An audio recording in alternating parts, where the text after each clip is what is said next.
that you can do for the vibrancy of your community, ready for it, is to show up to caucus tomorrow. Tomorrow night at 7 p.m. And support candidates who understand that in order to support the wonderful workers of our community, the businesses in kind need their support. Let's remember that every entrepreneur worked for someone else at some point in their lives. Opportunity abounds for everyone when our communities thrive.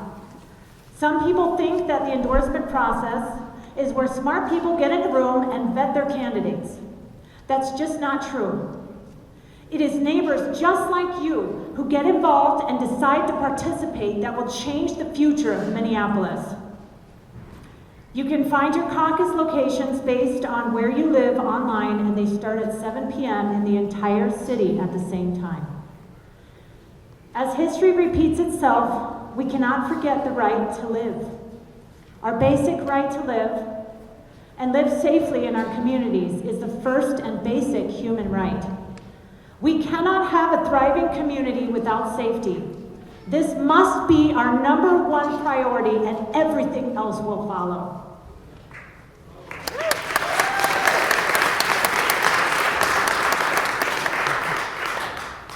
What we are seeing in Uptown right now is we have a lot of businesses coming and going. There is not enough traffic of patrons frequenting the area to keep our businesses open. And there's not enough businesses open to be the retail draw we need to bring people here. We believe that part of the solution is a two-pronged approach. Number one, creating a BID to create the environment businesses need to succeed. And number two, bringing in multiple businesses at the same time, creating a vibrant retail hub and activating the area.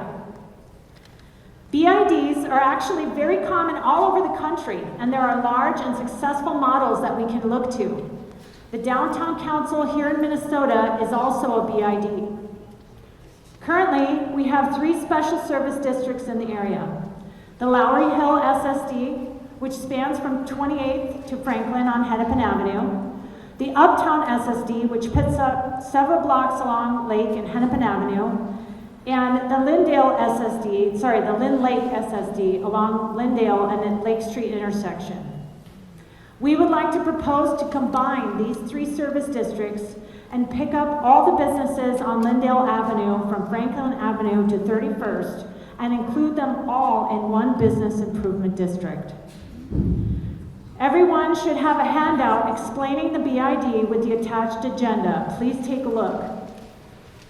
The biggest difference between an SSD, which we currently have, and a BID is we will be able to direct funds as needed for private security, safety ambassadors, garbage removal, graffiti, cleanup, boulevard beautification, and a host of other basic needs.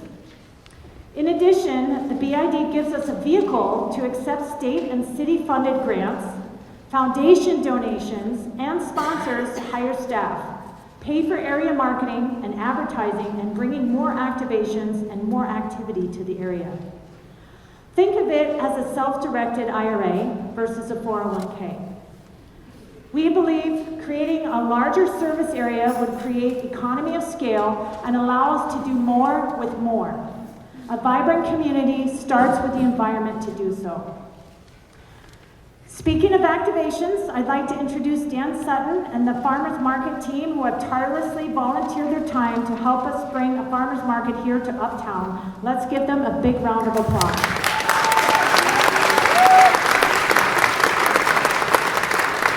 Thank you all very much.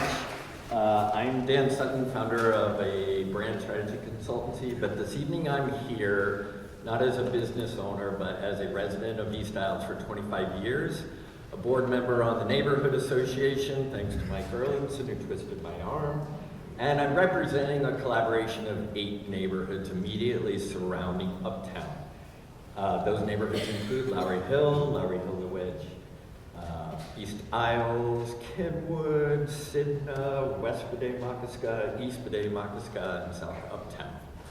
Say that 5 times fast. that collaboration, putting them together, and along with a dozen, as of right now, amazing volunteers, many of whom are here. So thank you. Saw potential in the East Isles Farmers Market, a small neighborhood market that was successful, to do something much bigger. As part of planting a seed or a stake in Uptown. A reason for us to claim our streets back. A reason for Uptown to be a destination. And to not only rely on the Uptown Association and all the property owners, but for the neighborhoods to have skin in the game as well. And to step forward and do what we can to revitalize Uptown. Because we believe Uptown is ready for a comeback. We all know it's struggled since COVID, but I have the privilege of seeing some promising signs coming behind us. These conversations are a promising sign. The fact that we have this kind of turnout in the back-to-back 2 weeks is amazing. We're coming from all different neighborhoods. We're coming out of our neighborhoods to Uptown because it's our gathering place. It's where we come together as a broader community outside of our neighborhoods. And there's another sign, because as leading the Uptown Association, you would not believe leading the Uptown Farmers Market, you would not believe the consistently positive, enthusiastic response I get with every single person I talk to. Not a single negative response. Always followed with the, how can I help? Where can I volunteer? How can I give? What needs to happen for this to happen? Sometimes people aren't sure that it even can happen. They're like, is it really happening? Like, we're making it happen. You're making it happen. All of us are making it happen. And this is our state as neighborhoods. The market will happen on June 12th. And it will run weekly from June 12th to the end of September. And it will happen right outside these doors along the Girard Avenue Plaza, all the way down to the lot behind CB2. We'll have food trucks, we'll have farmers market vendors up and down, we'll have chef domos, and then in our 2 empty vacant lots here, we will also have live music. So we have the beginning of an event.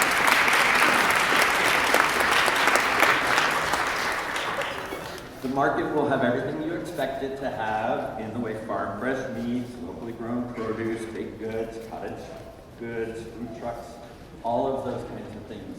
We are looking to turn Thursday night in Uptown into an event. It's a night out. As a friend of mine emailed after they saw the article in the Hill and Lake Press, they're like, oh, Thursday night date night. Exactly, that's the goal. Thursday nights is when Uptown comes back to life. We see the market as a much needed spark. It will not do everything that Uptown needs. It's a spark, it's a symbolic stance. It should generate foot, bike, vehicle, even metro transit traffic. It should support the businesses that are here. We see the market as a way to activate local businesses. Have people come up to the market, then go out and have a drinks, have a meal, see music in the businesses of Uptown. We'll be working with the Uptown Association to activate those businesses so that everybody has special things happening on Thursday. And ultimately, that should help rebuild businesses' confidence in relocating. When we're out on the streets, when they see other businesses having customers, it makes it easier to attract more businesses from that standpoint. It's pretty simple. And that's undoubtedly why 7 Point stepped forward to host the market. I want to thank them for giving us the location at no cost.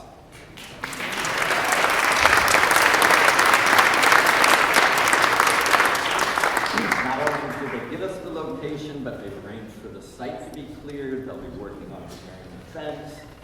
They've been a great partner from the very beginning, and we probably would have not gotten our foot started if they had not stepped forward. The spark is also why we're winning award grants from the city. We've also had commitments from the Minneapolis Foundation. I saw a couple folks from the Lake Street Council. We just were awarded a grant there, and we're super appreciative. Just learned from Amy that we won a grant from the Minneapolis Department of Agriculture. So,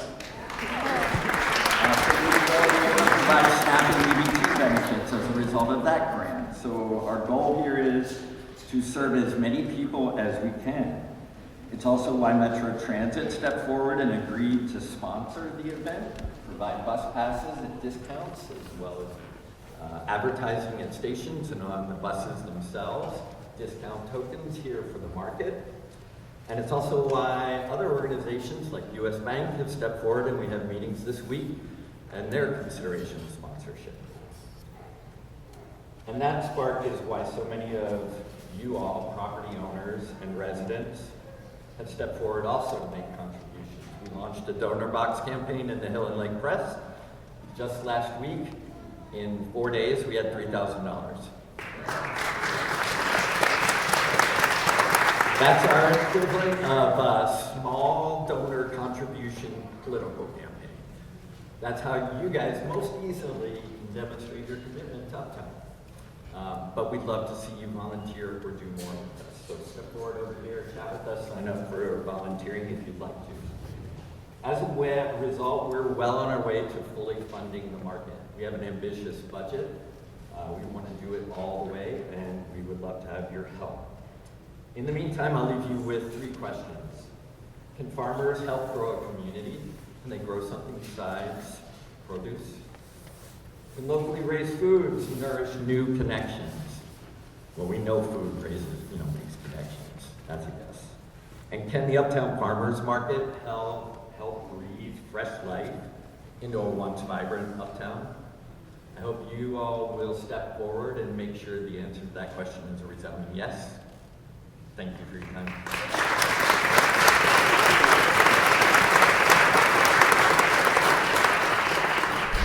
Thank you, Dan. Some exciting news. Next up is Jim Graves. He's going to say a few words.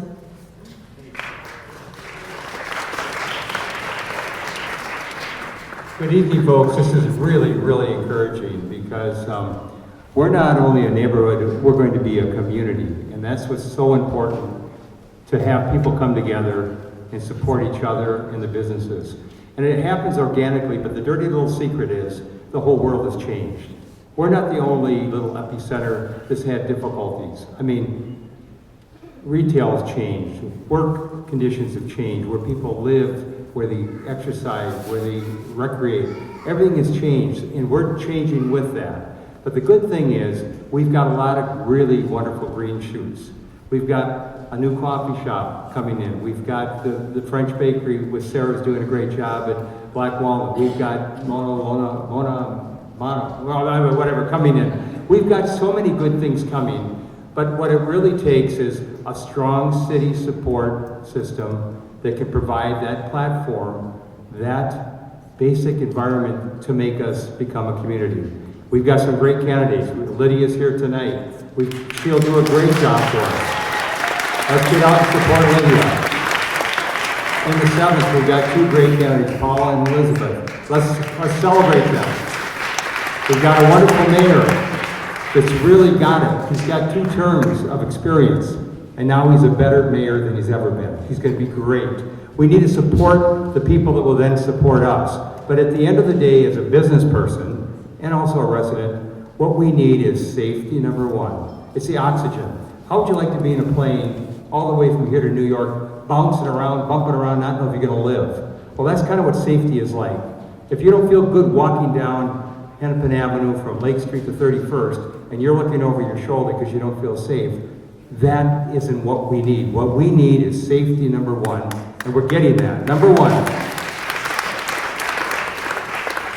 And then number 2, what we need is you. Tonight is a testimony to what we need. We need to get out of our apartments, our condominiums, our houses, our basements, and get out and greet people and support the local community, both the restaurants, the coffee shops, the bookstore, and your neighbors in general. Because if we don't get out, we don't have that community. And the world has changed since COVID. We all silo more, we're cocoon, kids are having difficult times. What we need to do is get that interaction going. We're social beings. We need each other to survive and to prosper.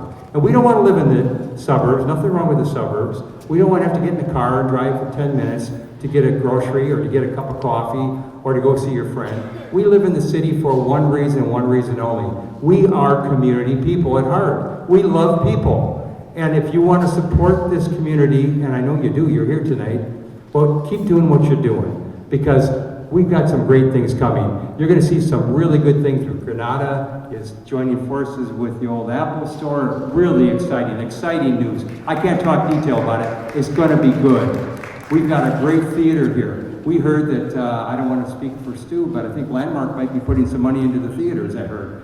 Through the grapevine. We got to support Landmark here. Don't go to the West End. Don't go down to Edina. Let's go over here and get our buttered popcorn and watch a movie right in our neighborhood. And by out of the way, get a beer. See your neighbor. Walk around. So all I'm here to say is, as a business person and a resident of Uptown, I believe in it. Location, location, location. We got the lakes, we got the people, we got the environment. All we need to do is change the brand, thanks to folks like the people behind us that are doing it, and thanks to everybody. Let's keep her going, folks. Blue skies ahead.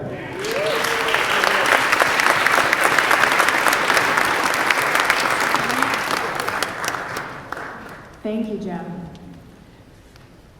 So I was looking for a concept to bring here.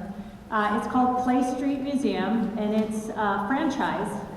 And it's basically a little town where kids can come in and play under the age of 12, like a Lifelike grocery store, Lifelike airplane, or a post office. They can go around and play in this atmosphere. And so I was talking to the gentleman that was showing me this concept.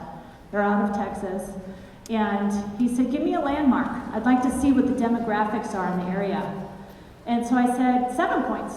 And he said, give me another demographic. And I said, well, Wayzata and Minnetonka. And so he pulled up the age demographics, the average median income for the area. I was shocked. It was beautiful. I mean, the numbers are there. And I thought, there's no reason why Uptown should be looking the way it is. Did you know that this intersection right here on Lake and Hennepin was the busiest intersection in a 5-state radius a few short years ago? We're going to bring this back, and it's going to come back with a vengeance. I'm just saying.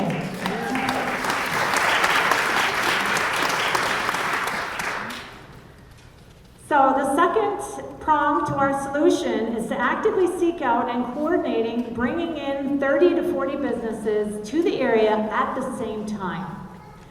We believe this will strengthen the businesses already in Uptown and protect the investments of the new businesses coming in.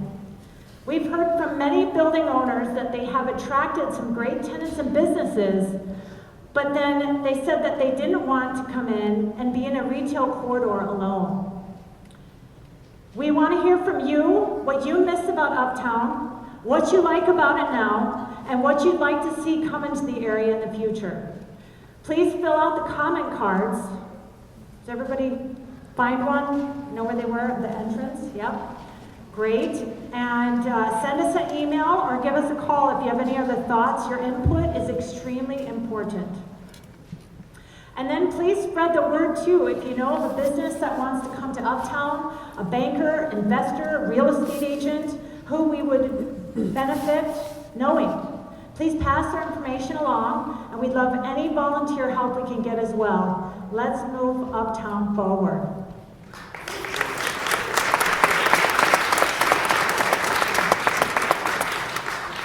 So we've got a few minutes for some Q&A, both about businesses coming in, and maybe people have questions about the BID. We do have a special guest coming tonight. Mayor Fry is going to be speaking, but I think he's coming from another event. He'll be here at 7:30.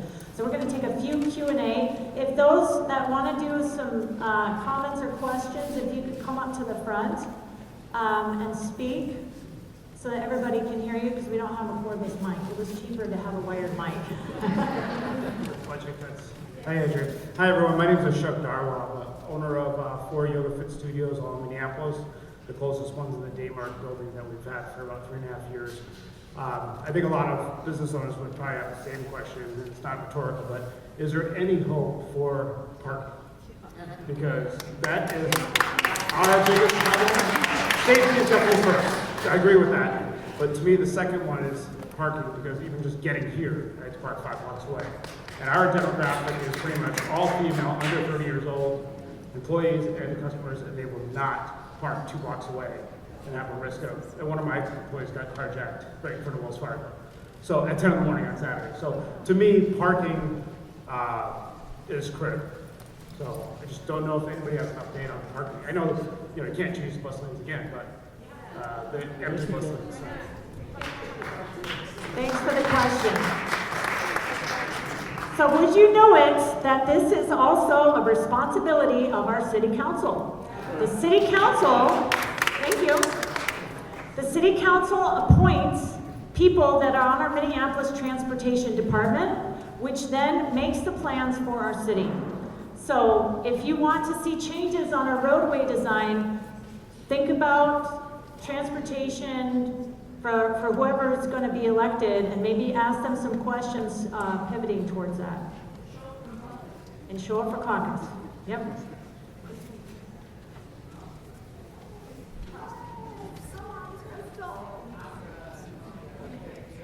All right, anybody else for some questions or comments? Andrea, who's coordinating all this business, trying to bring 30 or 40 businesses in? Yeah, that's a great question. Who's coordinating bringing in the 30 to 40 businesses? So this is a true grassroots organization and effort.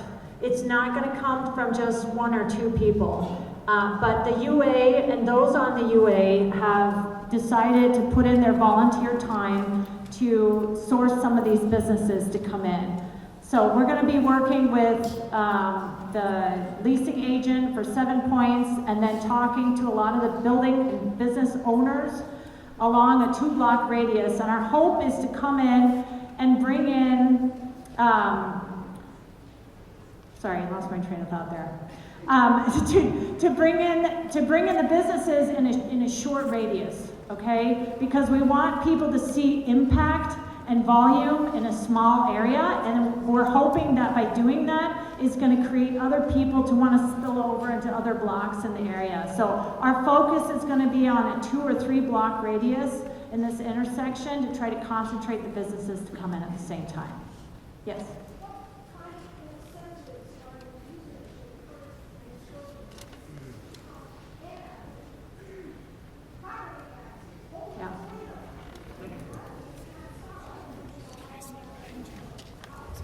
Yeah. Yeah. Yeah. So the question was, what kind of incentives are we bringing in to get these businesses here, where property taxes are hiking up and everything's becoming more and more expensive? So I think that's going to take collaboration from the building owners and people in the area to say, hey, you know what? Let's talk to the city about some TIF financing. Let's talk to the city about some programs that they can offer businesses coming in here. There's also an opportunity for building owners to maybe give a reduced rent or help with some tenant build-outs in order to bring these businesses in. Contrary to what a lot of people think, like building owners are just sitting on property so that they can take a deduction on their taxes, that's not happening, folks. A lot of building owners are actually offering their spaces free, just paying the CAM charges, which are common area maintenance charges. Yeah, and businesses still are saying, you know what, it's too big of a risk. I don't want to spend the money in the build out and getting staff and hiring staff and opening a business here if I don't feel it's sustainable. So I do think that there's a lot of players here that want to make that action happen, and it's just about coordinating it and bringing those folks together. Yeah. Question. Yeah.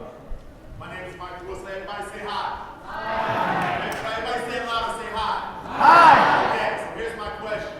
I work in the neighborhood, and I think one of the biggest things that I've seen since I've been here since December is construction. A lot of businesses have not had the opportunity to heal from the construction. Okay? A couple of other things I'm seeing is the safety net. There used to be a safety net with the owners in this building and outside that requires a village. So are you as a council willing to fund? Are you willing to help? Are you willing to get out and ask the questions of the village so we can get the right answers for you to make the decisions necessary? I am a taxpayer, and this woman here, I met her, she's also a taxpayer, but I think I can speak for everyone in this room.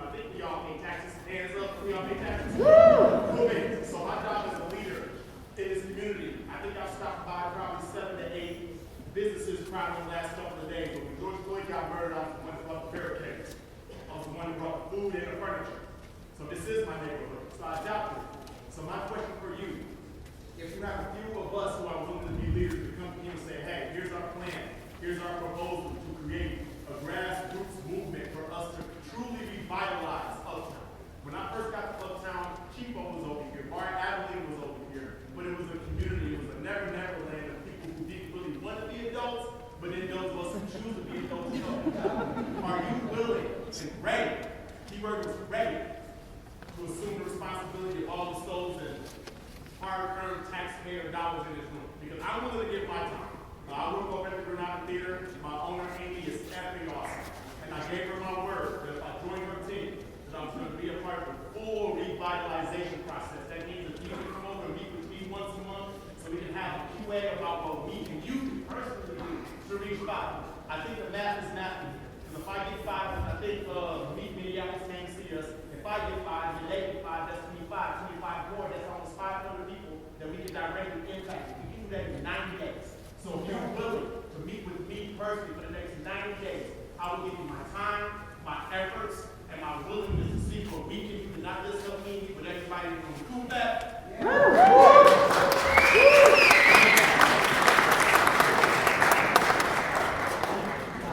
Thank you so much for that. Yes, we are willing and we're ready and we want to bring everybody to the table. This is not going to be the decision of me or you or anybody else. It's going to be a collective decision. So we're going to work on this together and I'm excited to do that. Hi everybody, I've lived in the neighborhood since 1982. This is a beautiful space. We used to have our kids running through here. This is a vibrant space. And I just have one question after a quick comment, and that is we can do this together. The key is in my opinion, Uptown has always been about assuring commercial district success and residential livability and maintaining the balance with commercial district success and residential livability. So my question is simply, what does it look like for the city of Minneapolis to purchase this parking ramp so that we have free parking in this area?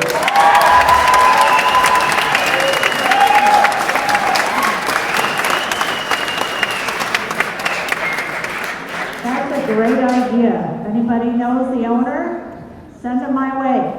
We'll talk to him. Connect him with the city. Yep. Yeah, you want to come on up?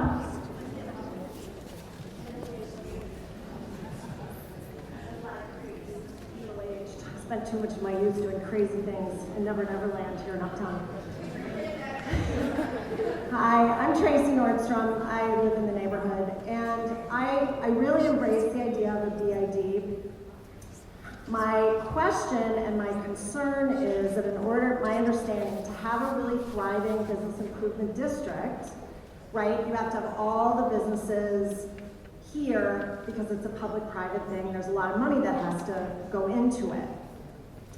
My question is regarding all of the empty properties. So you mentioned the owners of those buildings, and this is really a policy question that I have, maybe for policy people in the room.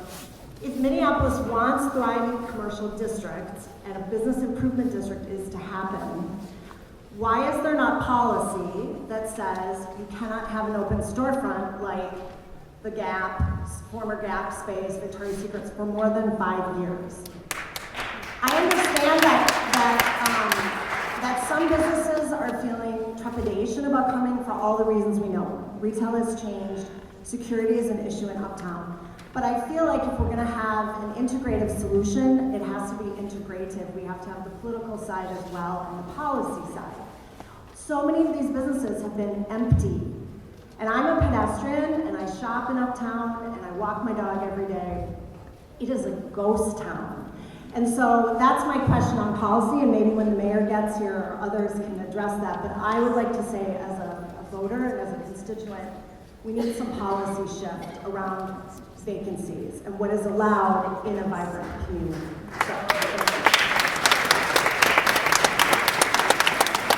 Lisa, do you want to come up? Sorry. Can't hear otherwise. Thanks for the comment. I don't know the answer to that one, but we'll see if we can connect with somebody that does. I'm with you, Rob. And I just want to add to this discussion that I don't think we should settle. We should not settle. We should not settle for grants, smaller amounts of money, cans of paint on the front of our buildings. We should be settling for our parking back. That's what we need here.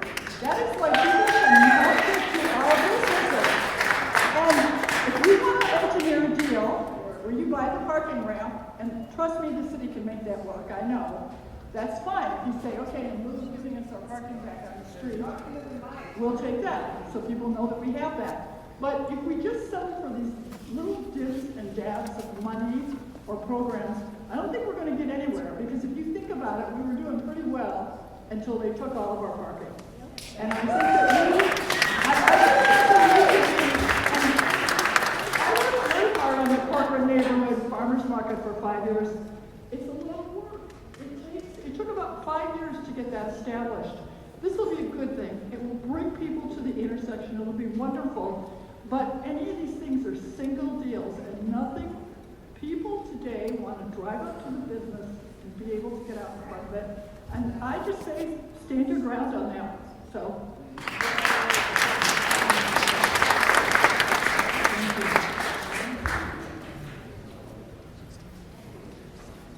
Yeah, hi everybody. My name is Guy Johnson. I'm the president of the Minneapolis Uptown Rotary Club, and it's just a wonderful weird world. And so I guess my question is, we don't have a lot of financial resources, but we have a lot of passion. And I wondered if you could give some examples about organizations like us that really want to support Uptown, can volunteer and get involved.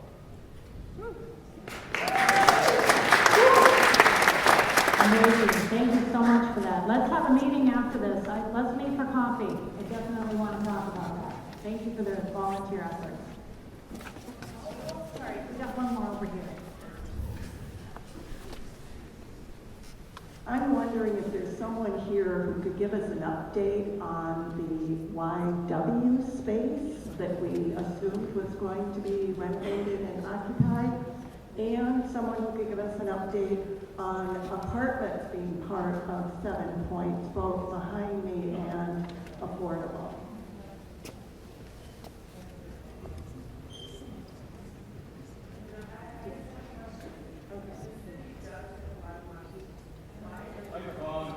Okay, sorry, let me answer that question first. I don't have a lot of answers for you on that, the YWCA. I know that there was a group of 5 nonprofits. Who's raising their hand? Who knows? Erlinson. Okay, come on up, Erlinson.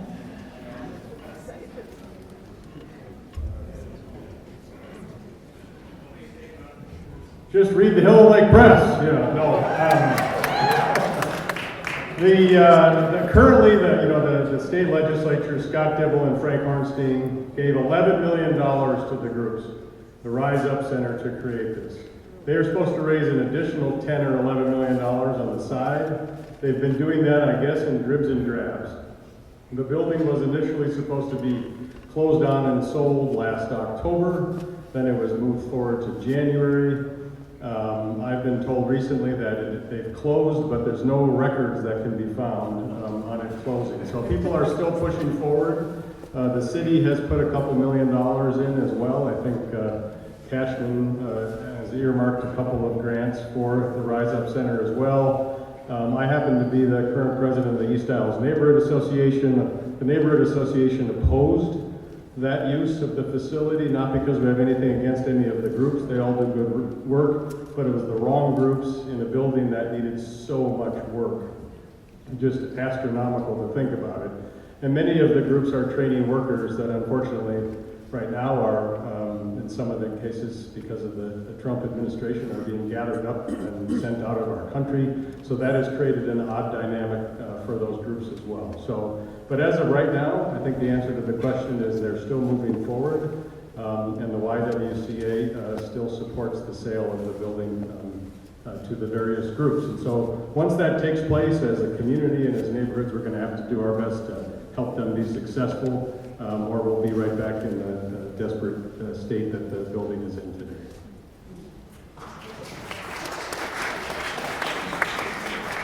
I've got a couple here, and then we'll take your question.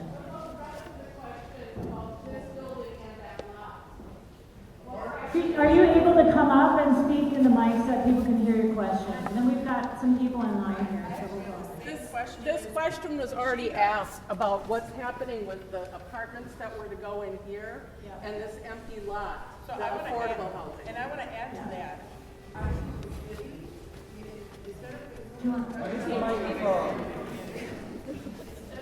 much pressure on these business owners. The city has enormous amounts of money and ability to help these business owners. The money needs to start to flow into Uptown to make it better for everyone in Minneapolis. So somebody needs to help Sam, who owns this. Somebody needs to help some of the property owners up and down here. People don't have the money to just say, oh, we're gonna let somebody in there. You have taxes, you have insurance, you have so much. The city needs to help. If the city's not gonna help, it's not gonna happen. Plus, they took a ton of parking out. What are they gonna do with the parking over here? I understand you have a lot, but what about when you wanted to drive up, you do it in Edina, you drive up, you can park. They need to change the parking on Madison.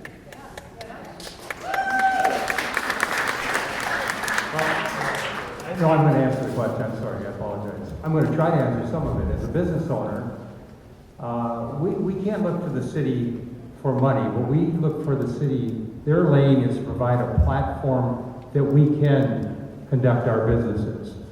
The parking is an issue, and we have a plan, and we're going to have a great council member that's going to support it, the mayor and others, to provide some parking on Hennepin again. But at the end of the day, if the city can stay in their lane, provide safety, provide some assistance in the form of maybe not some crazy regulations every time you turn around, make it more business friendly, and then provide those basic infrastructures, we business people will figure it out if you people come out and support us.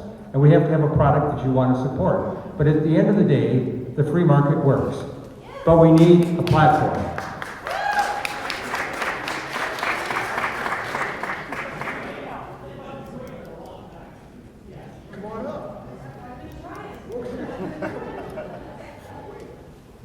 Hello, my name is Nicola. I'm a resident of Uptown. My question is, while I'm all for the improvement of Uptown, and of course I want it flourishing, how do we balance that and prevent gentrification within our city? Because I think it's really important to continue to have affordable housing and not put people out who have also lived here just because they cannot afford it.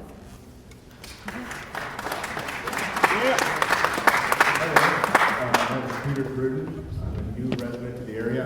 My wife and I moved into 28th and James about 2 months ago. And we were looking at areas across the metro suburbs like Edina, Wayzata, so on and so forth. And we chose this area because we see the vitality, the diversity, and the opportunity. And since moving into this new neighborhood, we've had more neighbors, strangers coming up, walking us, saying hello. So the people are here. There's no question about that. Jim, to go off of what you were just talking about, you know, from my vantage point, the city owes us safety and infrastructure. And I think finally it seems like the safety issue is getting sorted out and is coming together. The infrastructure along the lake in Hennepin is also coming and being realized. It feels like now it's up to the people, and more importantly, the people that own the businesses around this area to step up with their capital investment. Peter Remis is a client of mine on the personal side. I know that Peter's going to do something absolutely really cool, and that should be a very large, optimistic sign of future development to come. But one man can't take over Uptown and revitalize it. From my vantage point, a lot of the storefronts in this area have been abandoned and left behind. It does not show the promise. It does not show that businesses are welcome here. There's opportunity here. And I think the next step in the evolution of this process is to get the folks that own these buildings to rehab, dress them up, and give a great presentation for people to see. That's where I want to park my money.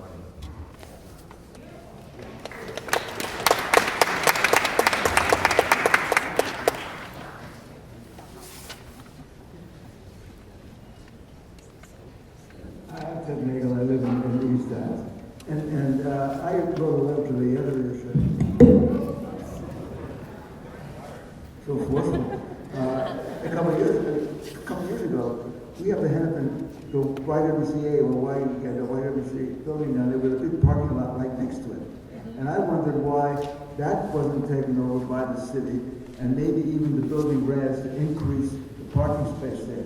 We want to take parking away from the apartments if this plan goes through, what we're going to do with the mall there. And I thought there could be parking in that building which could be given to for a small amount of money for people who lived in those apartments, so that they could always have a place to be there because they can't, there's not room on the streets. And then other parts of the building could be used either like they do in the diner where you can park there for free for an hour, or maybe you could pay a small amount of money to pay for a while. But I thought that this was a great opportunity for the city to move in and expand the parking, because I agree that the parking is a big problem. And if you can't come in and park near where you want to shop, you probably won't go. I mean, you park for free in the diner. Thank you. All right, we have a special guest, Mayor Fry. Please welcome Mayor Fry.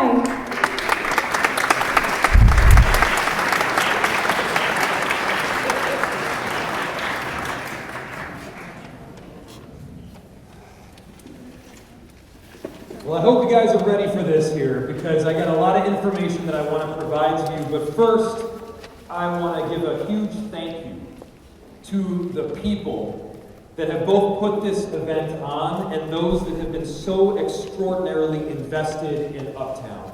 Huge thank you to Andrea Corbin, to Judy Longbottom, to Stu Appleberg, to Peter Remis, and countless other people that have done the really hard work through some of the most difficult times that our city has ever seen. You know, you all have seen a lot, and I think there is no doubt here that Uptown has experienced some of the most difficult circumstances and has been the slowest to come back of any neighborhood in Minneapolis. I just want to acknowledge the truth right up front. We have areas that have gotten far harder hit by the unrest following the murder of George Floyd that are back in full with few vacancies.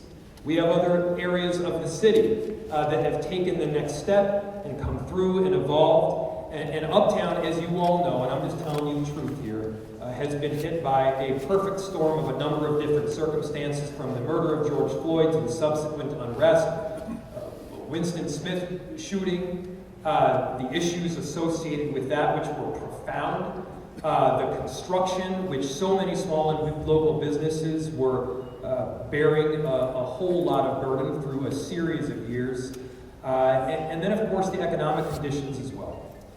And I say that first just to set the table for where we are now, but I also want to let you know that I have a whole lot of hope. I have a whole lot of hope if we are willing to come together around a lot of obvious principles. First, and this, I'm going to get a little political here, and I'm going to be really freaking honest.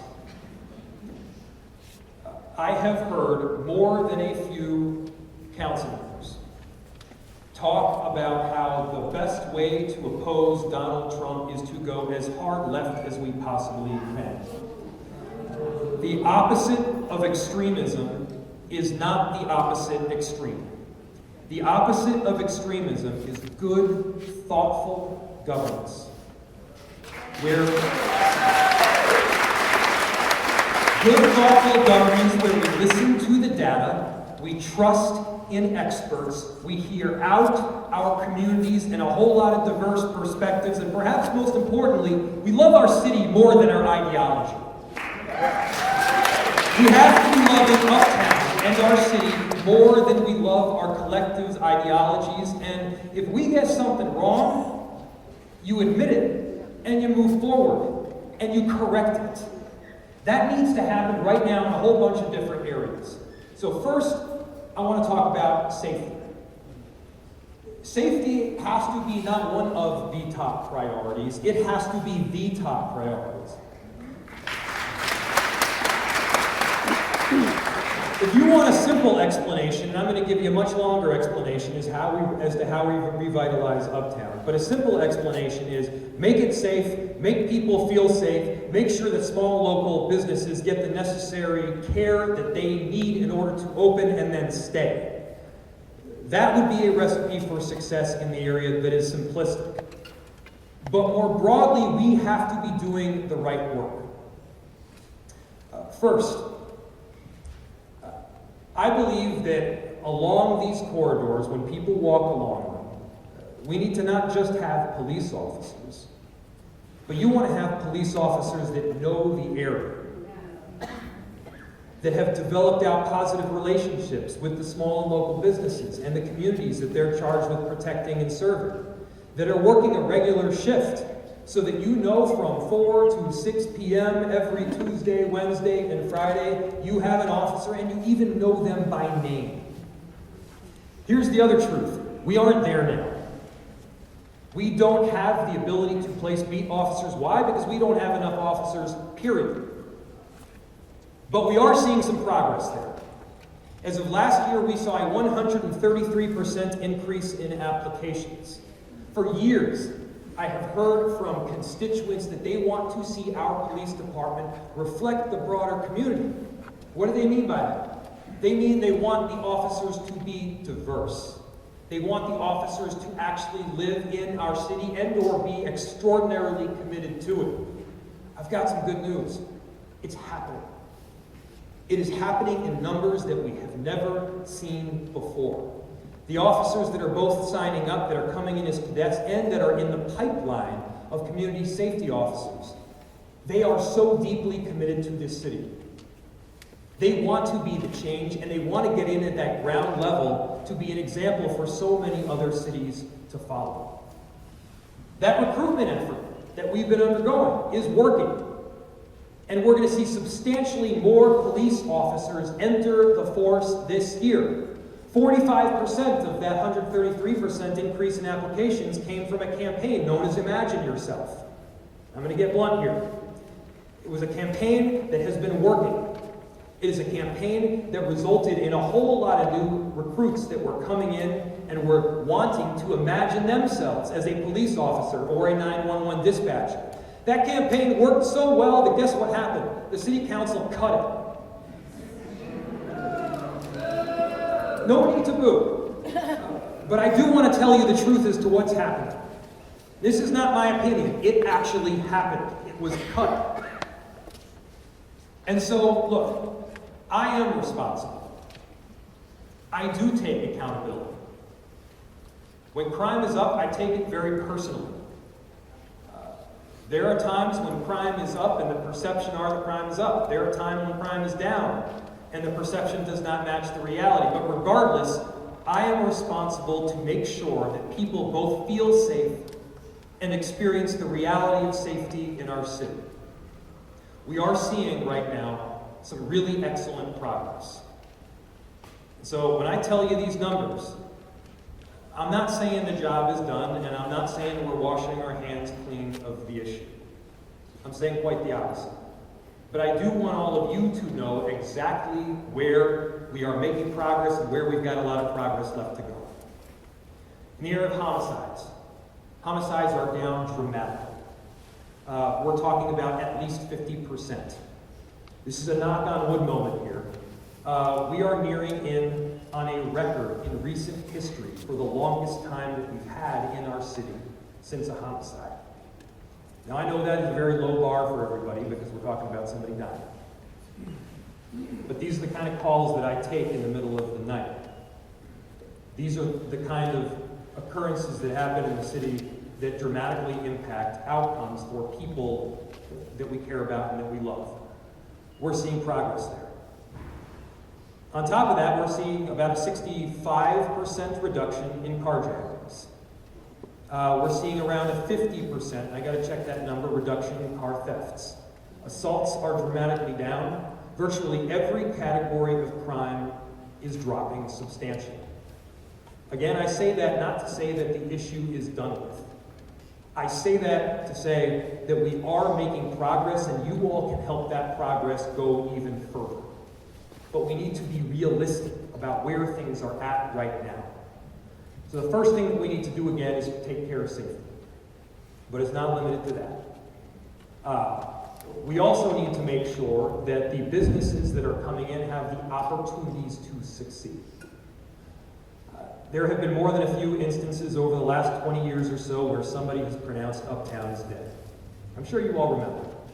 Uptown was dead in 2008, and Uptown was dead in 2011, and Uptown died again in 2017. Uptown has died a lot of times. Uptown is also resilient, and it evolves, and it changes. And it's not going to be the Uptown that what once was that will ultimately be successful here, and it's not going to be the cities that are clinging white-knuckled to what has been that will ultimately take that next step to see true progress. I know there's a lot of nostalgia maybe attached to these massive square footage and sometimes even multi-story like department stores. There may be some nostalgia attached to the Apple Store, or the Victoria's Secret, or the Urban Outfitters, or the Kitchen Window, or a number of these other large, massive square footage entities. I'm just going to tell you the truth. That era is not going to come back in the same way that it was here before. But that doesn't mean that tremendous shopping and retail and entertainment can't take place in Uptown. It has massive potential, but it will be different. How will it be different? I want all of you to picture walking down your perfect Hennepin Avenue. I want you to picture walking through your ideal version of what Uptown could be. You're probably not, right now as you picture it, walking by just one big vanilla conglomerate. You're walking by 5 or 6 or even 8 different small and locally owned joints on the same block. You're walking down and there's 1,000 different kinds of people from different backgrounds with 1,000 different tastes and smells and sounds of people all on that same block. That's part of what makes a city exciting. That's part of what will attract more small and local businesses to that area, and that is ultimately how our city is ultimately going to rock. But in order to get there, we do have to listen to small and local businesses. And so we have a role to play at the city, where we're actually listening. Not fake listening, running a couple of engagement sessions and then ignoring all of the engagement that was provided, but actually listening to what these small and local businesses need. And then, I also need all of you immediately upon opening to patron that small and local business. Not one time, not one time so that we all feel good about ourselves and we got our cup of coffee and we move on with our day. I'm talking about like multiple times a week. Go all in on this.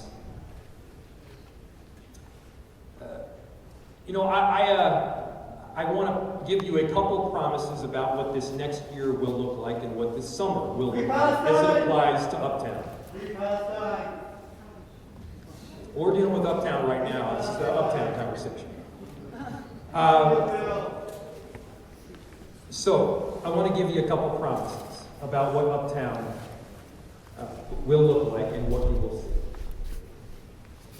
The first promise is that you will see buds of progress this year. You're going to see a number of really creative people that will make announcements and will come in to help that announcements that have not been made yet. There will be businesses that do in fact open. There will be buds of success and progress that you will start to see. That is a promise. And I'm going to make a second promise to you. It's not going to be everything that you want all at once.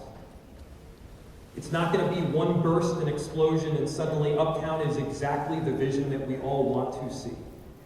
Still, stay committed to it. When a small local business opens, stay committed to it. If it's not everything that you want all at once, stay committed to it. And the truth is, I know that you are. I know how much you love this neighborhood. I know how committed you are to our city. There are people here that could have jumped ship and gone virtually anywhere else in the state of Minnesota and opened a business, but they decided affirmatively, they decided to stay here because they love Uptown and they love the city of Minneapolis. And for that, we just give those people a gigantic round of applause.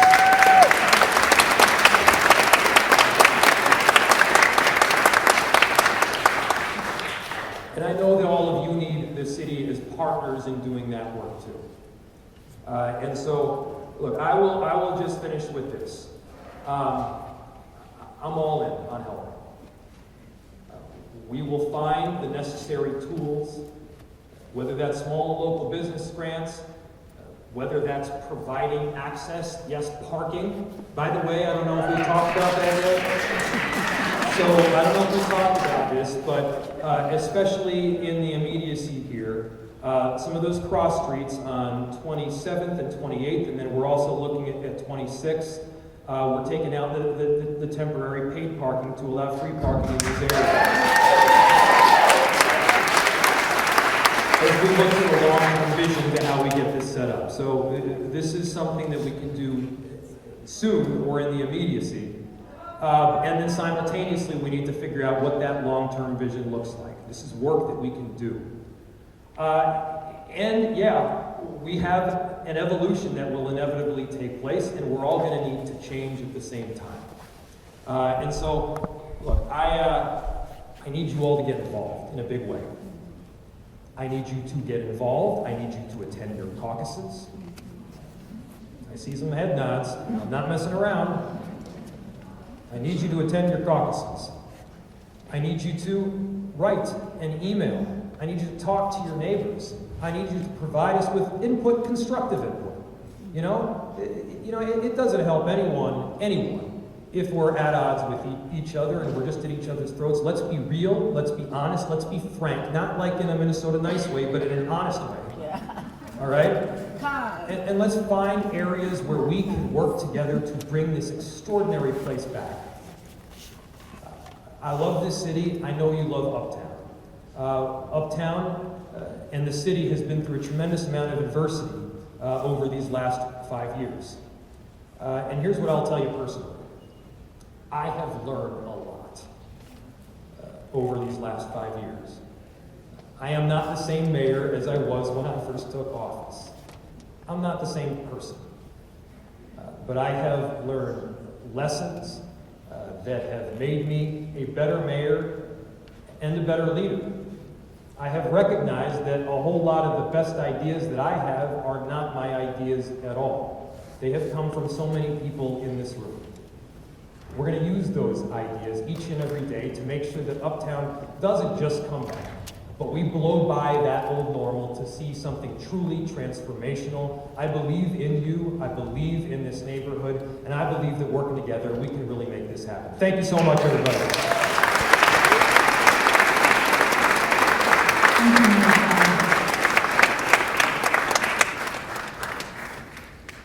Do you have time for a couple questions, Mayor? Yeah, I do. Okay.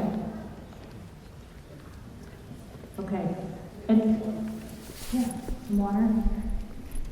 Judy, give me some water.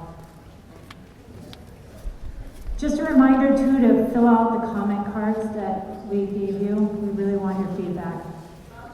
You have a question over here? Thank you, Mary, for coming. My name is John McCarty, and I've been in the neighborhood for 35 years. I own and operate the Uptown Diner. I also own and operate the Uptown Cafe. And I also want to thank everyone for your patronage over the last 35 years. One thing that I just wanted to say is in 2017, when Uptown was kind of have all these national credits between Lake and 31st, and things seemed vibrant. 2018 happened, and the city decided to take away the parking from Lake to 31st. And then things started to kind of go south, and of course with the civil unrest and whatnot, things really kind of went bad. In 2021, the city the staff, I want to say Beck Hughes was quoted in the paper stating that the city had studied what had happened between Lake and 31st and had concluded that it was kind of a bad policy, and that they had planned on doing something actually that year. Now, fast forward almost 5 years and nothing's really happened. And sadly, I think that what we need to get 30 or 40 small businesses like you're suggesting, that we really need some parking, particularly on the west side of Hennepin here, just because of the fact that there's handicapped people or dropping off people, or it's just not even a safe situation. So my plea to the mayor is that I heard you talk about specific things that you could do. I honestly think that this is something that could be done. It could be done easily, and it could be done soon. And I think that the impact of that small, effort on your part would be a giant step in going in the direction that everyone wants to go.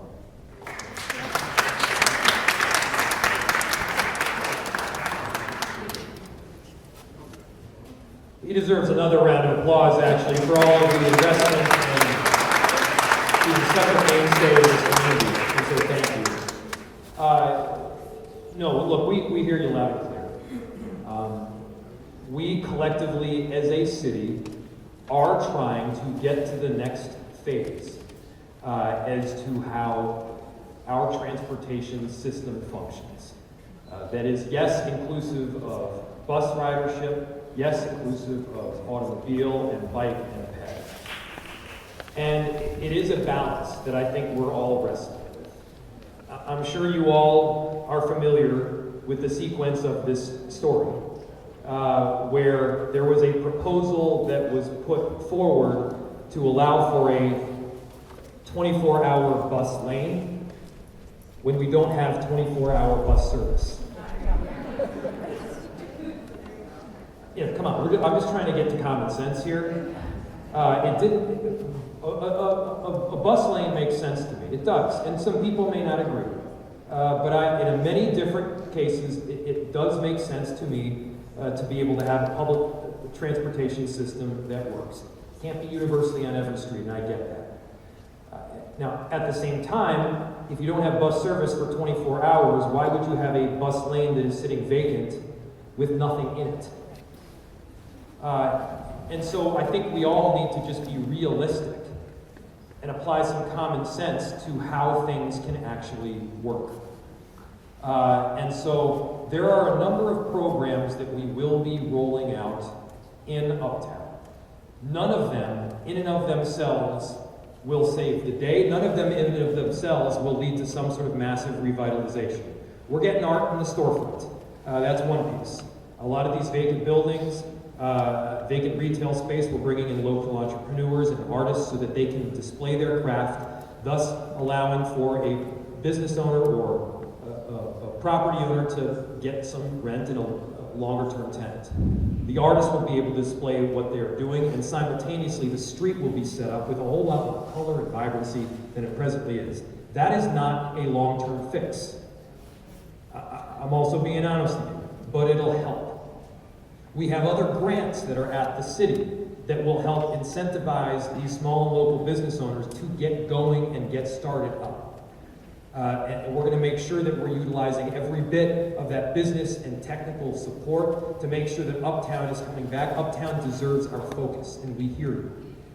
And the truth is that we can't stop there, and as I said, it's going to take all of us that are coming in together to make this work. I'll take some more questions, though.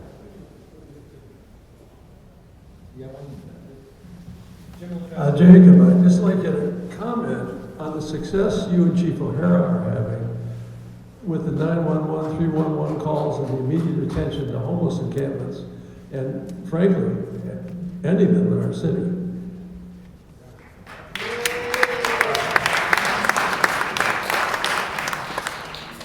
I'm happy to talk about that. So there are some trends that are really positive. And I want you to hear these trends, and I hope that you will then repeat them.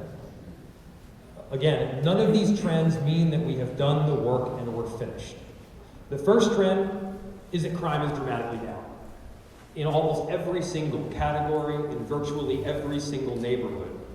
Crime is substantially down, and we need to keep that work going.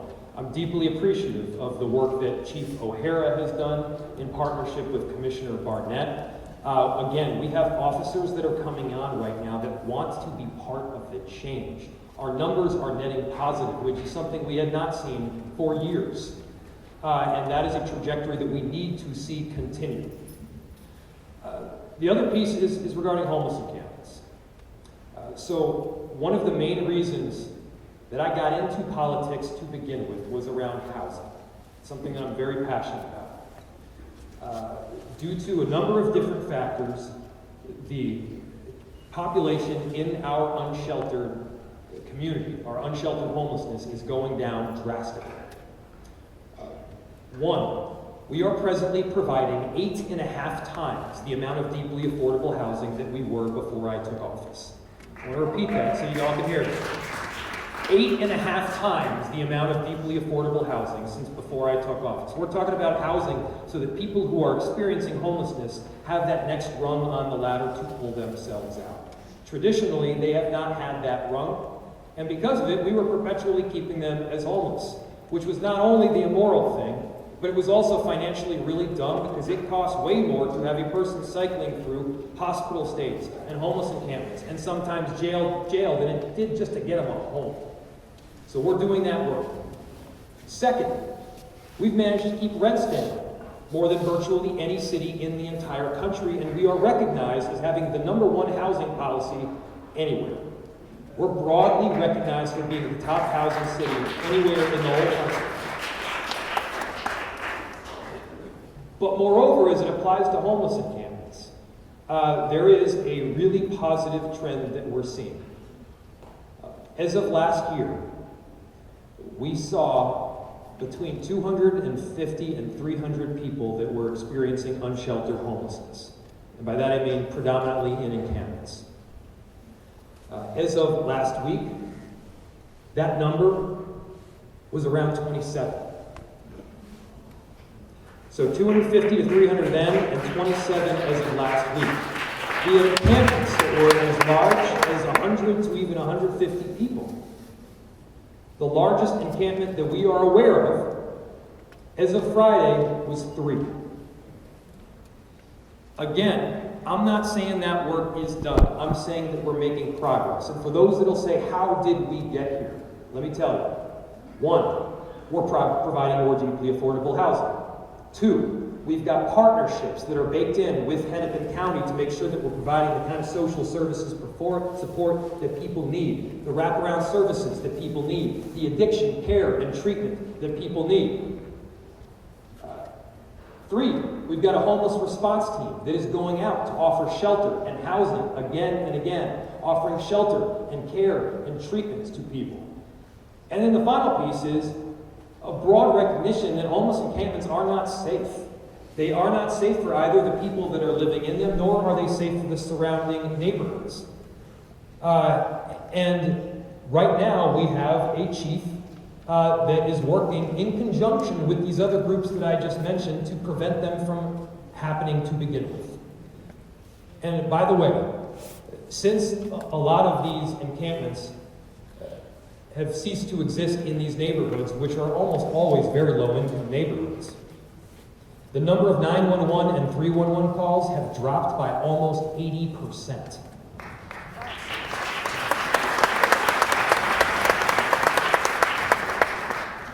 So people were calling it an intractable issue, and it felt pretty intractable at times.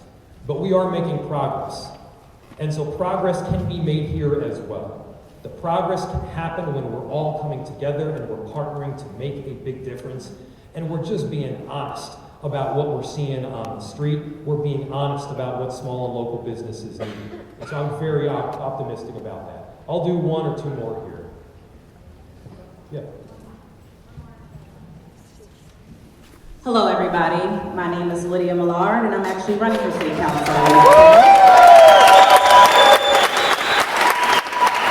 Thank you. So one of the questions that I have is, if you are elected mayor again, how are you going to work with the current council? There's been a lot of public scrutiny between you and the council. And so someone who's looking to come and be a part of that council, how are you looking to work that in?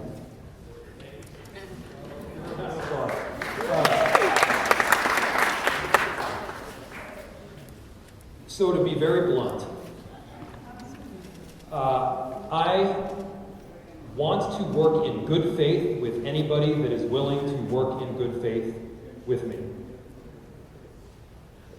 There is a necessary tension that always exists between any executive branch and the legislative branch. That would be the case now, that will be the case in future years. However, I don't insist that people agree with me 100% of the time.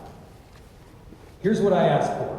One, I ask that people love their city more than their ideology. Two, I ask that they listen to data and trust experts, recognizing that I'm not an expert on everything. In fact, I'm an expert on barely anything. But I listen to people that actually know what they're talking about, and I expect council members to do the same thing.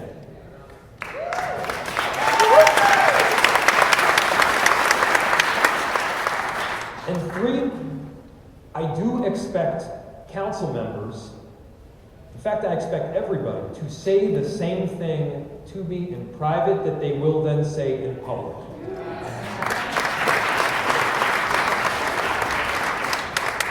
And so what I don't want to hear anymore is, Mayor, I know you're doing the right thing on this, but I've got to oppose you because I've got to appease this particular interest group.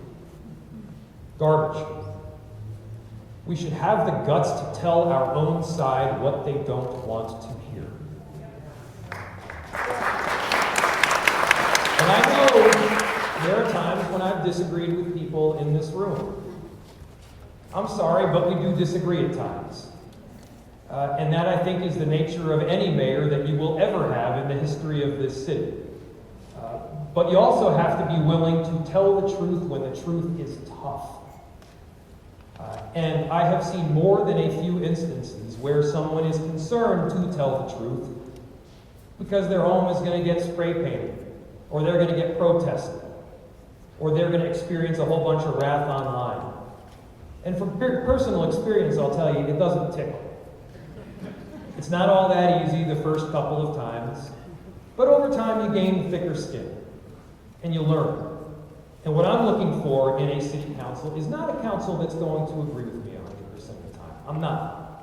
I'm looking for a council that will operate in good faith. And I will operate in good faith with them. And I want to add just a couple things here, because this is important. There's been plenty of publicity about the number of vetoes that I've had over this last year.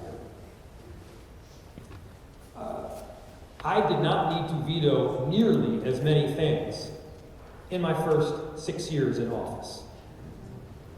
I believe, and I'll have to check to make sure, that I had to veto more things over this last year than all of the other years combined.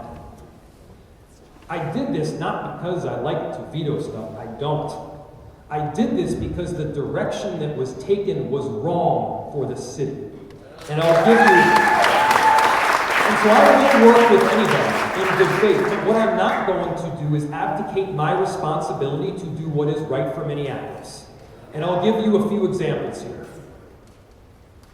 Back in 2020, there was a very large group of people that came to my home 5 days after George Floyd was murdered, and I went outside because I believed in the cause of shifting the culture of the MPD.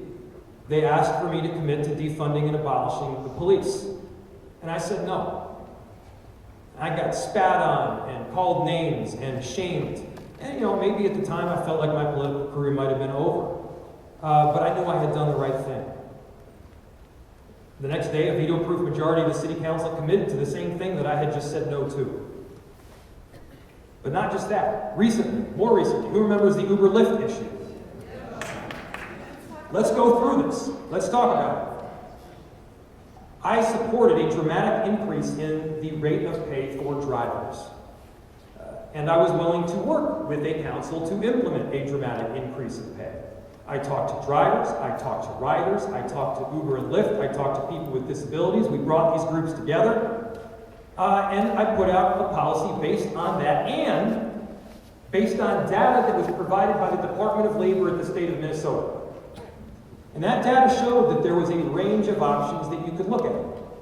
And what the council did is they had one option that was way outside of what that data showed. They did not change the numbers that they provided, they stayed the same. That did not make sense to me.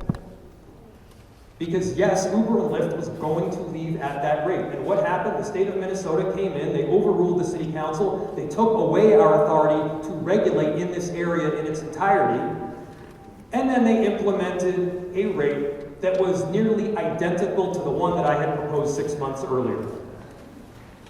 So again, I'm going to tell the truth. Second issue I want to mention, George Floyd Square. And you know, there are arguments that I may disagree with, but at least I can understand the argument. There are other arguments where I can't even understand what the argument is exactly. And so, with George Floyd Square, the council asked us to go out to do quite a bit of engagement. We did. 17,000 hours worth of engagement, spending an inordinate amount of money to talk to countless people, door knock, host community sessions, do listening sessions, have community gatherings. And about 70% of the people said that they wanted to see an open and flexible street. One where, yes, you could close the street down at George Floyd Square for gatherings and festivals and healing sessions, but you could also open the street up to allow for the highest ridership of any bus line in the state of Minnesota to get through, to allow for small local businesses to have access, and yes, to be able to drive a car through the intersection. But here's the thing. Even if we were to disregard what the community engagement said, and by the way, it said about 70% of the people in those surrounding neighborhoods wanted that open and flexible option, but even if we were to disregard that, and this is the part that makes no sense to me, even if I was on board with their vision, the thing that they want to do, they can't do. Why? Because of the law. The law says that you can't have 50% or more of the property owners on that block where you're creating a pedestrian mall oppose that pedestrian mall. Right now, 100% of the property owners that we have talked to oppose the pedestrian mall. And so I'm going to tell you the truth. That neighborhood needs to move forward. People need to move forward. Everybody agrees with a long-term permanent memorial to the legacy of George Floyd. Everybody agrees that we should never have any car traffic roll over the place where George Floyd was murdered again. We're all on board on that. We agree. But that neighborhood needs to move forward. And right now, as it sits, nothing is going to happen because they can't do the thing that they want to do. Mark my words. For good reason, Mr. Mayor. And I love you to pieces, brother. Thank you. You and I have been friends for a long time, and this is probably the most beautiful setting we've ever had to talk about this. Every time I see you, I always ask how you're back, vice versa. But the George Floyd Square has a very piece of my heart because I laid past it, man. When I got the phone call from Jerry, one of those tapes came from me and my friends were in the room and it came slipped through the tapes. So my job as a guardian is to be able to say, hey, Mayor, what you said is exactly correct, but at some point the healing has to have a no time limit policy.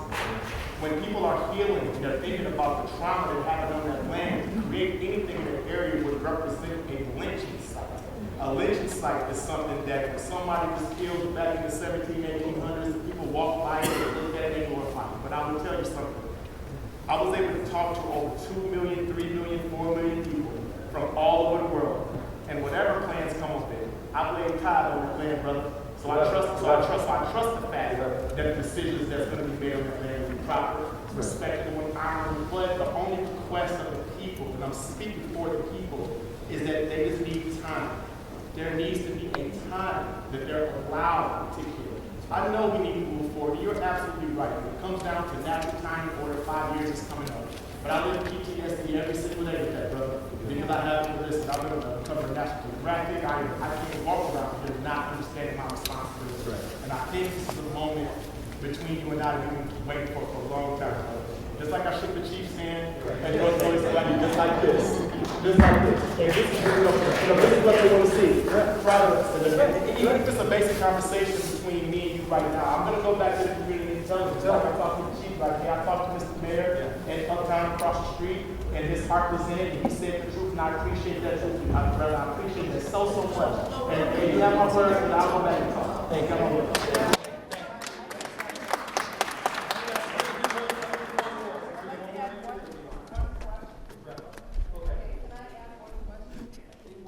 I'm listening to Andrew here. I want to say thank you so much to everybody for coming out. I want to say thank you for your commitment to Uptown and the city. Thank you so much.